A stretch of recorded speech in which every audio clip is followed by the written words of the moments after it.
بسم الله الرحمن الرحيم. الحمد لله والصلاة والسلام على رسول الله وآله وصحبه وسلم أجمعين.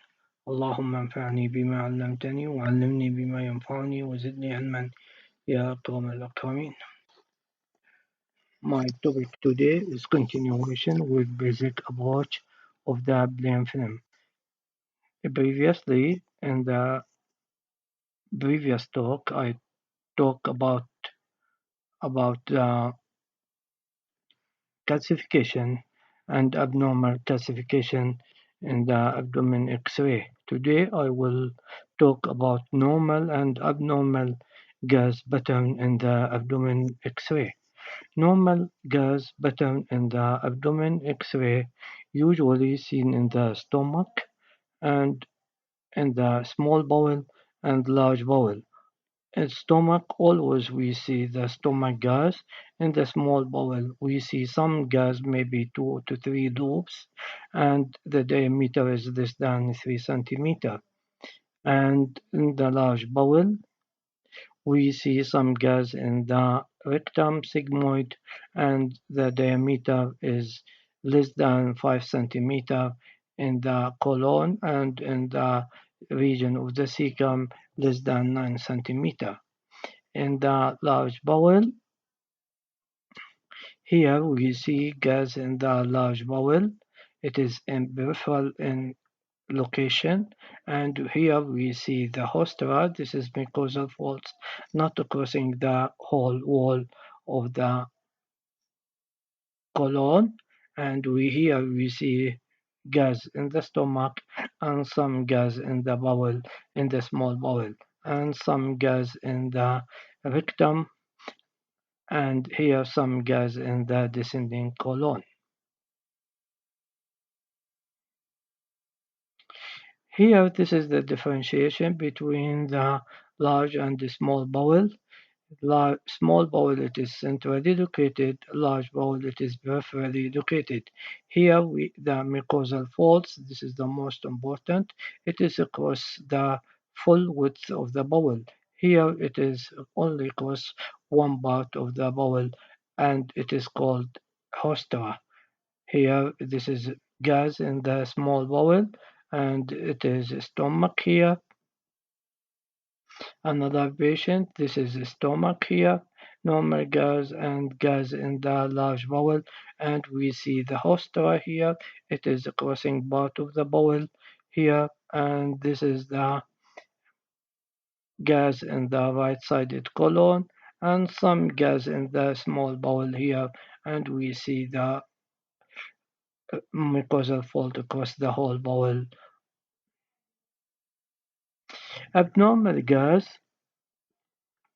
we should look for the abnormal gas either intraluminal or extraluminal in location. As we said, we should look for the small bowel dilatation or large bowel dilatation. Some of the causes might be due to obstruction areas or inflammation. We should look for the air fluid level.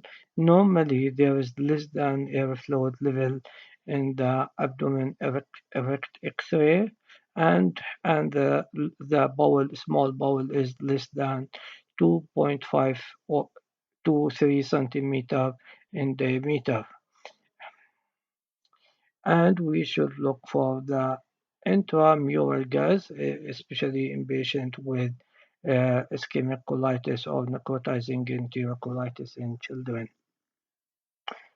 Small bowel gas, intraluminal gas, it is, as we said before, it is centrally located, and it is the bowel, it is less than 3 centimeter, and we see the mucosal folds across the bowel.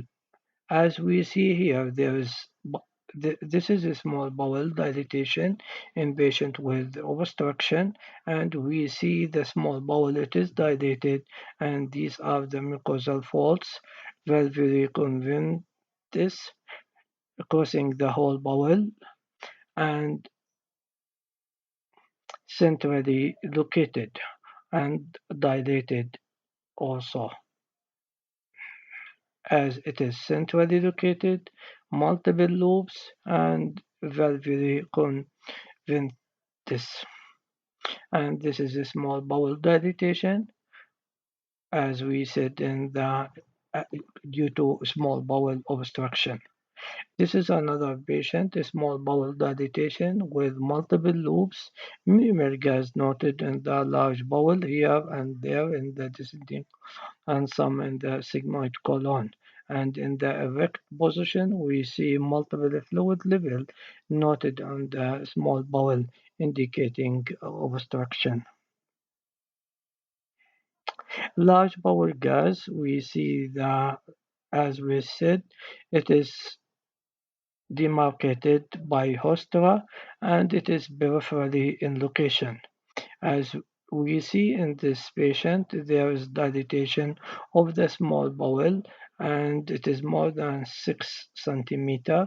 And here this is the sigmoid dilated and with coffee bean appearance indicating large bowel obstruction. And this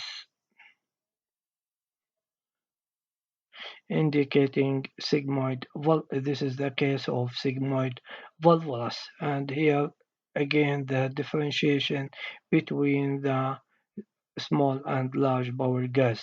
Sometimes the gas or the bowel is in abnormal location as in the inguinal hernia, some causing some obstruction. This is the child with left-sided inguinal hernia, abnormal gas in the left inguinal sac and the cause to the scrotal sac causing distension of the small bowel. Abnormal gas also it is looked in the intraperitoneal cavity due to perforated viscous or penetrating injury.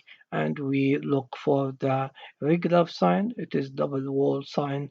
Also, we can see it is in the chest x-ray in the erect position also. And we also look for the extraperitoneal gas and within the soft tissue and it is almost always this is abnormal. Here, this is a chest X-ray. We see gas under both hemidiaphragms indicating pneumoperitoneum, and this is due to rupture viscous. This is a child with a pneumoperitoneum with football sign, and this is another patient with gas under the both hemidiaphragm or on the right side and another patient with pneumoperitoneum, minimal gas under the right hemidiaphragm, and a lot of gas in the peritoneal cavity. It is large amount of the pneumoperitoneum. And sometimes we need to do lateral decubitus view, and we see the gas under in this area.